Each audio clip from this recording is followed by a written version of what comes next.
Hello and welcome to Newslaundry interviews. I am Mehraj, and today with us we have an author who has written this wonderful book called All Roads Lead North. This is the book, and I really can't recommend it highly enough. It's a very great book. And the person who has written it is Amish Raj Mulmi, and he is joining us today from, where are you based right now? Kathmandu, Mehraj. Oh, Kathmandu, wonderful. You were just talking about this map controversy, the Kalapani. What exactly happened and why is it so significant? Why did all the media go crazy over it? No, see, the thing is that in Nepal, Kalapani is a very, very contentious issue. In 2019, in November, when India issued a new political map after the changed status of Jammu and Kashmir, the map created a big controversy here in Nepal. Because it showed Kalapani as part of India. As part of India, yes. And there were protests, there were obviously words, but then the COVID pandemic took over everything else. So again, this matter quietened down. Then in May 2020, the defense minister announced a new road to Lipu Lake, going via Kalapani. And that is when the issue really blew up. The Kalapani protests were one of those rare issues where you saw cross-partisan sort of support. Every political party supported the Nepali government's stance. Every political party went in parliament, the leaders went in parliament and said that, okay, this new map has to be protested against, this new road has to be protested against. And Nepal then issued a new political map of its own, which showed Kalapani in its territory, right? Mm-hmm. And that map was promulgated through parliament without any opposition. In fact, I believe there was only one or two voices that were against it. One of the voices that was against the map was expelled by her party. So So what I'm trying to say is that Kalapani is not an issue that is seen in Nepal from a Chinese perspective. Kalapani is purely a bilateral issue in Kathmandu's view. When we talk about, for example, especially in this country, in the media, when you talk about Nepal, for example, right now, it's drifting more towards China because, it's upset with India. The idea in the back of the mind is, okay, there's this line and the Nepalis are now crossing that towards China. And until then, this sort of line was closed and they were with India. That is not the case. You in very detail, you explain how Nepali cultural, economic ties with Tibet and China go back centuries, right? How traders from, if you had to make a fortune in Nepal, the trader had to go to Lhasa, for example. Yeah. No, and that's the thing. I think one of the things that I wanted to describe in the book was also this notion that Nepal only has ties with the southern plains, or let's say the Indo-Gangetic civilization as it's come to be known. In fact, there are so many, and beyond this example of Kathmandu traders going to Lhasa, in the 9th century, there is evidence of Karnataka kings coming and settling in the plains of Bihar and subsequently in Nepal. Increasingly in India, there's this narrative that's come to the fore, which is like Nepal is this great Hindu kingdom, Hindu rashtra thing.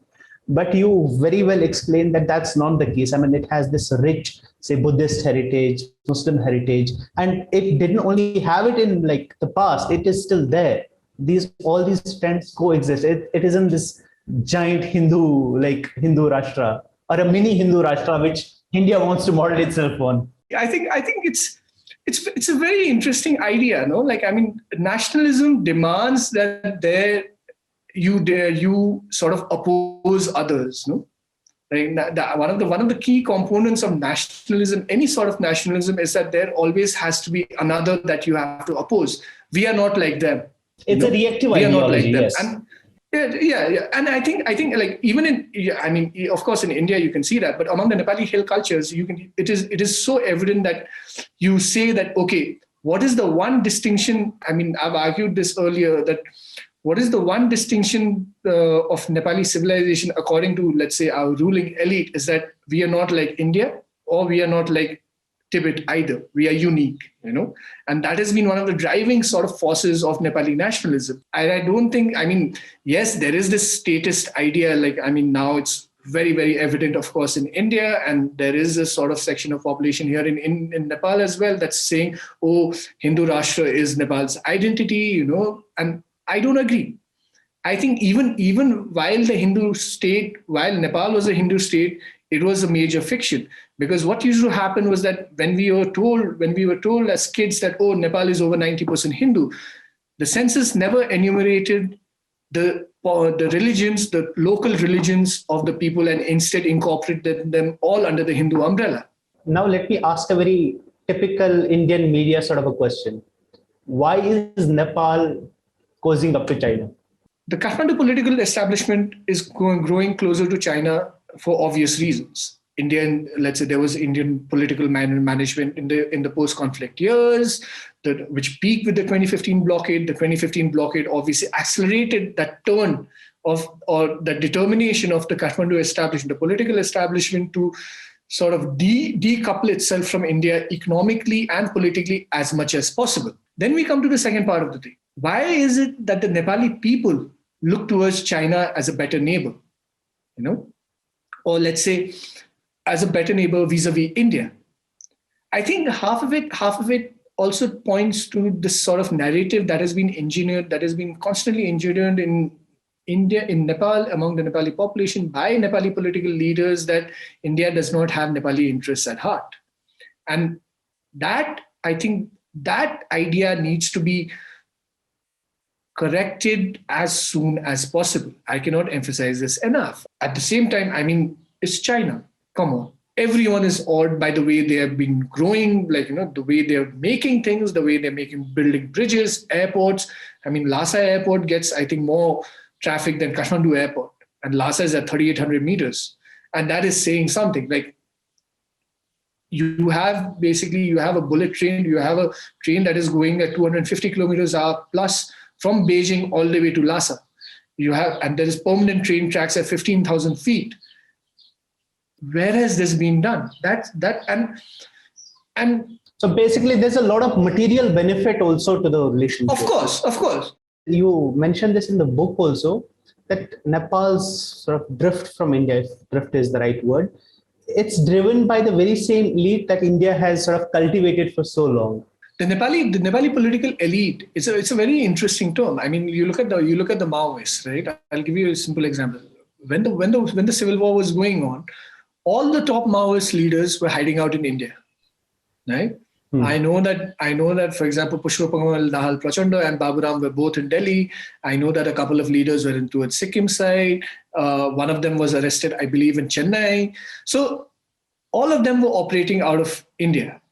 The negotiations with the parliamentary parties, like I said, happened because of India's backing. India sort of encouraged the parliamentary parties to make peace with the Maoists and forge a republic path in Nepal, right? And what did Prachanda do after becoming prime minister? The first official visit of his was to the Beijing Olympics, the closing ceremony. And at that time, there were many, many feelers Delhi had sent feelers telling Prachanda that do not do this, it will send a bad signal. It will send the wrong signal to India. And Prachanda went ahead and did this. How does this work? It sounds a bit counterintuitive. You look at Oli, right? Till 2015, in fact, before 2015, KP Oli was one of the leaders India trusted the most in Nepal. In 1995, when the Mahakali Treaty was being signed, the same Kalapani one, when there were protests after that as well, KP Oli backed the Mahakali Treaty. And KP Oli was one of the few Nepali politicians who said that this treaty is in Nepal's favor. India, we must go ahead with it. And he was essentially a pro-Delhi politician here in Nepal. Okay. He was. And in 2015, he just turned around. But why? And that's the thing. I think a lot of it is based on this idea that Nepali politicians play close to India when it's in their interests. So, given all these dynamics, there's China, there's India, there is Nepal, everybody is trying to do something. Purely from Nepalese perspective, not Chinese perspective, Indian perspective, with all these things happening, do you think there's a way forward where all these three nations and the other nations, Bhutan, Bangladesh, all of these can coexist peacefully without being at each other's throat like constantly? Like I said, I think one key aspect of this is economic engagement. I think the more economically intellect we are in terms of, I mean, I'm all for moving ahead the BBIN network, the Bhutan, Bangladesh, India, Nepal road network, the transportation network that we talked about. I'm all for moving it forward and making it a proper regional integration where, as a Nepali citizen, I can just take my car across and drive into into Chennai or to Dhaka or to Thimphu. I mean, and eventually, hopefully, into even Myanmar and Thailand. That sort of economic integration would be fantastic for this region, because you have to remember that South Asia might be one of the most culturally closed places in the world, but it's also the least economically connected. And that, I think, is key to our understanding of what the future is. The more we can connect with each other in terms of, let's say, in terms of economic integration, we will be able to, let's say, overcome political differences. मुफ्त खोरो, मुफ्त में इतना ही मिलेगा. To watch the full unedited interview, you have to subscribe to Newslaundry and pay to keep news free. Because when the public pays, the public is served. We depend on you and not on advertisers. So go to www.newslaundry.com/subscription and subscribe and get all our unedited interviews, our special video shows, comics, and everything that's behind the paywall. Remember, to subscribe to Newslaundry, you pay just about 10 rupees a day. That's less than, well, no, a cigarette. And smoking is injurious to health.